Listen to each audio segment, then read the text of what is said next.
So now we're going to get into some more advanced and exotic functions. And to kick it off, we're going to have a look at an oscillator function called sync. There are different types of sync, including hard and soft sync, with soft sync actually including a few variations. Hard sync, however, accounts for the overwhelming majority of usable sync effects, and so we're going to focus on it exclusively. And from here on out, when we refer to sync or oscillator sync, you can assume that we're talking about hard sync and not some variation of soft sync. Also important to quickly note, oscillator sync may not be available on all synths. For example, in Native Instruments Massive, a hard sync wavetable is included, which allows for playback of sync-type wavetable sounds, but this is closer to sample playback than the actual creation of sync-style effects. So, oscillator sync is an important feature on many synths, in particular analog or virtual analog synths, and allows for a wide variety of harmonic effects to be created. Sync forces the frequency of one waveform, the master, to be applied to another, the slave. In a synced situation, the slave waveform's phase is reset every time the master oscillator restarts its cycle. In simple terms, this means that the pitch is set by the master, while the slave oscillator's settings adjust its timbre. If the master oscillator is of a lower pitch than the slave, then the slave oscillator will complete one or more cycles before it's forced to restart. And if the master is above, the slave won't have a chance to complete its cycle before restarting. The net result of a sync situation where the master is of a higher pitch than the slave is a reduction in amplitude, because the slave's waveform is caused to restart before its cycle reaches its peak amplitude. As a result, in general, most synths that include a hardwired sync option, as opposed to modular synths where you can freely choose your sync sources, are preset to have the master oscillator at a lower pitch than the slave, where it produces its ideal results. Oftentimes, the master is just a sub-oscillator. In a lot of cases in hardware synths, sync needs to be turned on to take effect, usually through a switch or a toggle. In a lot of soft synths, however, this is often hardwired to on underneath the hood, so that when you adjust the sync amount, really what you're doing is adjusting the slave's tuning relative to some master oscillator. You may or may not see this master oscillator, but it's there. This oscillator may or may not be defined, but at the very least it's going to be set to track the incoming keyboard input. This means that the pitch of the master oscillator will correspond to the keyboard input, while the pitch of the slave oscillator will be controlled by some sync amount knob, called potentially ratio or frequency or just amount. And this allows you to adjust the tuning of the slave oscillator while staying in tune thanks to the master. In practical application, sync is used to create complex harmonic waveforms with metallic overtones, and synced waveforms make great leads, sound effects, and ingredients in layered bass sounds.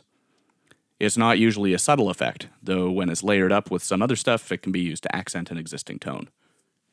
In the following examples in F-Expansion's Strobe and Ableton's Analog, we're going to look at a few different general applications of hard sync. To start with, let's have a look at analog, where we're just going to adjust some sync settings, in this case called ratio, in conjunction with an existing acidic sequence. So the patch is a simple, unfiltered sawtooth wave, so that we can hear exactly what we're working with. I've added a tiny bit of glide and a little bit of unison just to fatten it up a little bit, and we've put this instance of analog into an instrument rack. We're going to go into Oscillator 1's section here and set the sub/sync setting to sync, then map the ratio to macro 1 in the instrument rack.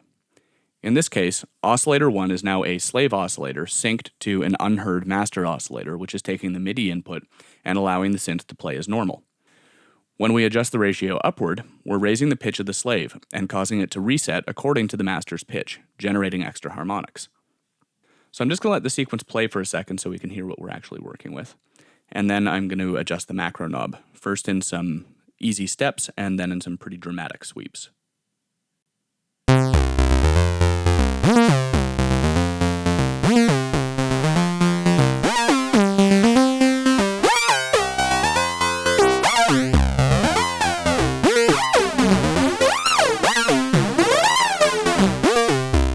You can hear immediately how sync creates some huge harmonic variation. It's probably a sound that you recognize from a lot of big tracks.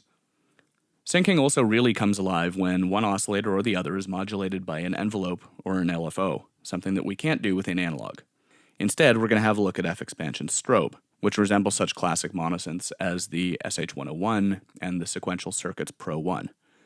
The nice advantage, again, is that we have this visualizer, so we can actually see what's happening to the waveform. So in this case, we're going to use a very similar patch to start off with the same sequence. We're going to use a little bit of unison, which we're going to add by increasing the number of unison voices, and a little bit of glide as well.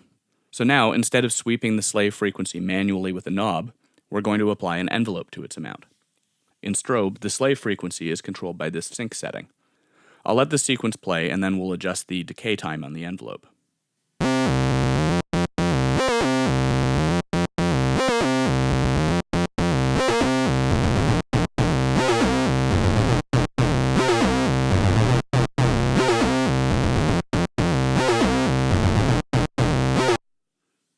This is a great use of sync, and it creates a really animated lead or bass sound. Now again, we're just going to listen to an envelope applied to the sync amount, but with an extremely long decay, and we're just going to listen to one held note.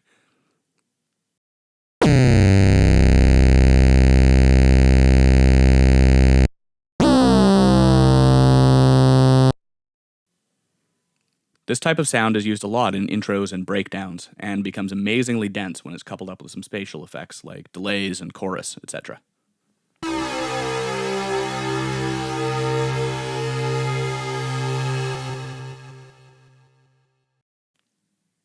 So let's try this sound again, except instead of an envelope, we're going to map an LFO to the sync amount.